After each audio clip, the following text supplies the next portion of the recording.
মাননীয় সংসদ সদস্য মাওলানা দেলোয়ার হোসেন সাইদি সাহেবকে বক্তব্য রাখার জন্য অনুরোধ জানাচ্ছি। নাহমাদুহু ওয়া নুসাল্লি আলা রাসূলিহিল কারীম ওয়া আলা আলিহি ওয়া আসহাবিহি আজমাইন। আউযু বিল্লাহি মিনাশ শাইতানির রাজীম। বিসমিল্লাহির রহমানির রহিম। মাননীয় স্পিকার, আপনি এই মহান সংসদের স্পিকার হিসেবে নির্বাচিত হয় আমরা জাতীয় সংসদের পক্ষ থেকে আপনাকে অন্তরের অন্তঃস্থল থেকে মোবারকবাদ জানাচ্ছি। মাননীয় স্পিকার, আমি আজ এই সংসদে দাঁড়িয়ে ওই মহান আল্লাহ পাকের প্রশংসায় সেজদা অবনত হচ্ছি, যিনি 1 অক্টোবরের ব্যালট যুদ্ধের মাধ্যমে সুদীর্ঘ 5 বছরের দুঃশাসন, সীমাহীন দুর্নীতি, ইসলাম বিরোধী কর্মকাণ্ড, দেশব্যাপী ভয়াবহ সন্ত্রাসের মোকাবেলায় 4 দলীয় ঐক্য জোটের মহা বিজয় দান করেছেন এবং যার ফলশ্রুতিতে আজকে আমরা এই মহান সংসদে দাঁড়িয়ে কথা বলার সুযোগ লাভ করেছি। মাননীয় স্পিকার, আপনার মাধ্যমে আমি আমার অন্তরের অন্তঃস্থল থেকে দেশবাসীকে ধন্যবাদ জানাই। বিশেষ করে আমার নির্বাচনী এলাকা পিরোজপুর, নাজিরপুর, ইন্দুরকানীবাসী ভাই বোনদের প্রতি কৃতজ্ঞতা জানাই, যাদের অক্লান্ত পরিশ্রমে এবং মূল্যবান ভোটের মাধ্যমে আমি নির্বাচিত এই মহান সংসদের সদস্য হওয়ার সুযোগ লাভ করেছি। মাননীয় স্পিকার, বাংলাদেশের 13 কোটি মানুষকে যারা পরিচালনা করবেন, আজকে তারাই এই মহান সংসদে বসে আছেন। আমি আপনার মাধ্যমে তাদের উদ্দেশ্যে কিছু কথা বলতে চাই। জবাবদিহিমূলক সরকার, কল্যাণমূলক সরকার ও সুস্থ প্রশাসন, এই বাক্যগুলি আমরা প্রায় শুনে থাকি। এই বাক্যগুলির অর্থ সরকার স্বৈরাচার নয়, বরং জনগণের কল্যাণে জনগণ নিকট দায়বদ্ধ সরকার, যা আব্রাহাম লিঙ্কনের ভাষায় by the people, for the people, of the people. বর্তমান পৃথিবীতে মূলত গণতান্ত্রিক দেশে এখন সরকারকে বিবেচনা করা হয়। এরূপ সরকারের জনগণের সার্বভৌম ক্ষমতার উৎস হিসেবে বিবেচনা করা হয়, অর্থাৎ সংখ্যাগরিষ্ঠ প্রতিনিধিদের প্রণীত আইনই হল আইন এবং নির্বাচিত হবার পর সরকার হয়ে পড়েন সমগ্র জনগণের, আর বিরোধী দল হয় ছায়া সরকার। মাননীয় স্পিকার, সরকারকে সঠিক পথে পরিচালনার জন্য বিরোধী দলকে অপরিহার্য বিবেচনা করা হয়। বর্তমান গণতান্ত্রিক চেতনা বেশি পুরনো নয়, মানুষ মূলত রাজতান্ত্রিক স্বৈর শাসনের সাথেই বেশি পরিচিত। বস্তুত বর্তমান পৃথিবীতে গণতান্ত্রিক শাসন ব্যবস্থায় জবাবদিহিমূলক, কল্যাণমূলক, স্বচ্ছ প্রশাসনের যে কথাবার্তা আমরা শুনতে পাই, এর প্রথম উপস্থাপক হলেন বিশ্বনবী হযরত মুহাম্মদ রাসূলুল্লাহ সাল্লাল্লাহু আলাইহি ওয়াসাল্লাম। বর্তমান গণতান্ত্রিক ব্যবস্থাপনার সাথে ইসলামের মূল পার্থক্য হল সার্বভৌমত্বের ধারণা নিয়ে। ইসলামের দৃষ্টিতে সার্বভৌমত্বের মালিক জনগণ নয়, মালিক হলেন আল্লাহ রাব্বুল আলামিন। কিন্তু সরকার গঠন ও পরিচালনা জনগণের ইচ্ছার ভিত্তিতেই হতে হবে। জনগণের ইচ্ছার বিরুদ্ধে ক্ষমতায় থাকার অধিকার ইসলামের স্বীকৃত নয়।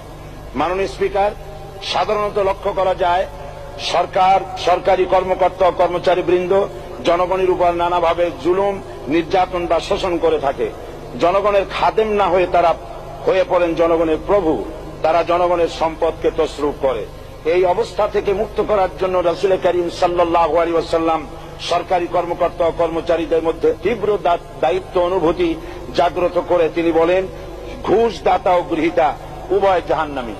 নবী করিম সাল্লাল্লাহু আলাইহি ওয়াসাল্লাম আরো বলেছেন, আমরা যদি কাউকে কোনো রাষ্ট্রীয় দায়িত্ব প্রদান করি, তখন সেই ব্যক্তি তার ব্যক্তিগত কাজ যতটা নিষ্ঠা ও আন্তরিকতার সাথে পালন করে, রাষ্ট্রীয় দায়িত্ব যদি সেভাবে পালন না করে, তবে কিয়ামতের দিন তাকে উল্টো করে জাহান্নামে নিক্ষেপ করা হবে। রাষ্ট্রীয় সম্পদ তসরুপের ব্যাপারে কঠোর হুঁশিয়ারি উচ্চারণ করে বিশ্বনবী মুহাম্মদ রাসূলুল্লাহ সাল্লাল্লাহু আলাইহি ওয়াসাল্লাম বলেছেন, রাষ্ট্রীয় দায়িত্ব পালনকারী কেউ যদি 1 টুকরা সুতা বা তার চেয়েও ক্ষুদ্র কোনো জিনিস খেয়ানত করে, তবে কিয়ামতের দিন খেয়ানতের বোঝা মাথায় করে তাকে উঠতে হবে। মাননীয় স্পিকার, আল্লাহ রসুল যে সরকার ব্যবস্থা প্রতিষ্ঠা করেছিলেন, তা সত্যিকার অর্থে ছিল জনকল্যাণমূলক সরকার। তার সরকারে দায়িত্ব পালনকারী ব্যক্তিবর্গের মধ্যে চরম দায়িত্ব অনুভূতি জাগ্রত করে দেওয়া হয়েছিল। এটা সম্ভব হয়েছিল কেবলমাত্র আখিরাতের তীব্র বিশ্বাস ও মহান আল্লাহর দরবারে জবাবদিহিতার অনুভূতির মাধ্যমে। মানুষের নিকট জবাবদিহিতা পাশ কাটিয়ে যাওয়া যায়, কিন্তু আল্লাহর নিকট জবাবদিহিতা পাশ কাটানোর কোনো সুযোগ নেই। মাননীয় স্পিকার, নবী করিম সাল্লাল্লাহু আলাইহি সাল্লামের সরকার ব্যবস্থাপনায় সবাই যেমন আইনের দৃষ্টিতে সমান অধিকার ভোগ করেছে, ঠিক তেমনি ভাবে রাষ্ট্রের নাগরিক হিসাবে সবারই মৌলিক চাহিদাসমূহ পূরণ হয়েছে। ঋণগ্রস্ত এতিম অসহায় জনগণ রাষ্ট্রীয় তহবিল থেকে সহযোগিতা লাভ করেছে। মূলত এটা জনকল্যাণমূলক সরকারের ধারণা বিশ্ববাসী তখনই প্রথম অবলোকন করে। মাননীয় স্পিকার, নবী করিম সাল্লাল্লাহু আলাইহি সাল্লাম সরকারি কর্মকর্তাদের বিরুদ্ধে কোনো অভিযোগ পেলে তখনই ব্যবস্থা গ্রহণ করতেন। আইনের চোখে সবাই সমান এবং এ কারণেই শাসকদের আত্মীয় স্বজন কারো পক্ষে সম্ভব ছিল না জনগণের উপরে জুলুম করা। খলিফা ওমর রাদিয়াল্লাহু তাআলা আনহুর এক ছেলে অপরাধী প্রমাণিত হলে সে দণ্ডভোগ থেকে রেহাই পায়নি, এমনকি এতে তার মৃত্যুদণ্ড হয়েছিল। আবার খলিফা নিজেকে আইনের ঊর্ধ্বে মনে করতেন না, তাই বর্ম চুরির ঘটনা আলী রাদিয়াল্লাহু তাআলা আনহু কাজীর দরবারে সাধারণ ফরিয়াদির মতো উপস্থিত হন। নিজের ছেলে ও চাকরের সাক্ষী যথেষ্ট না হয় কাজী খলিফার বিপক্ষে রায় দেন।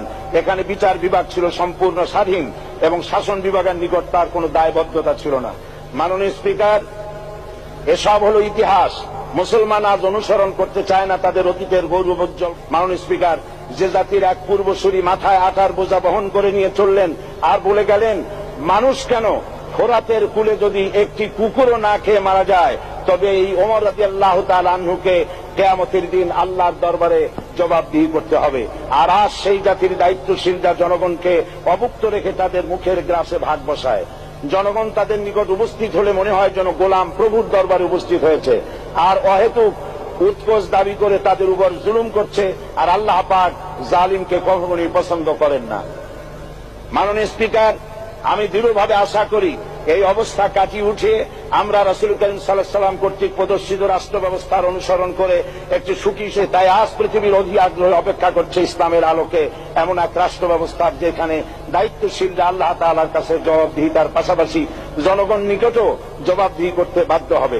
মাননীয় স্পিকার, অনেক ত্যাগ ও তিতিক্ষার রক্তের বিনিময়ে গড়ে উঠেছে আমাদের গণতান্ত্রিক প্রতিষ্ঠান এই জাতীয় সংসদ। এই সংসদের সম্মান রক্ষা করার দায়িত্ব আমাদের সবার। গণতান্ত্রিক চর্চা ও গণতন্ত্র প্রতিষ্ঠার স্বার্থে আমি আজ প্রধান বিরোধী দল আওয়ামী লীগকে সকল হিংসা বিদ্বেষ ও পরাজয়ের গ্লানি ভুলে গিয়ে সংসদে যোগদানের উদাত্ত আহ্বান জানাচ্ছি। পরিশেষে আমি আপনার মতো সর্বজনশ্রদ্ধ একজন মার্জিত ও সুশিক্ষিত ব্যক্তিকে এই মহান সংসদের স্পিকার হিসাবে লাভ করে আমরা আনন্দিত হয়েছি। আমাদের সংবিধানের সংরক্ষণ, সমর্থন ও নিরাপত্তা বিধান এবং আপনার অভিভাবক সুলভ নিরপেক্ষ আচরণ ও সংসদকে গণ্য করবে বলে আমরা বিশ্বাস করি। আপনাকে ধন্যবাদ।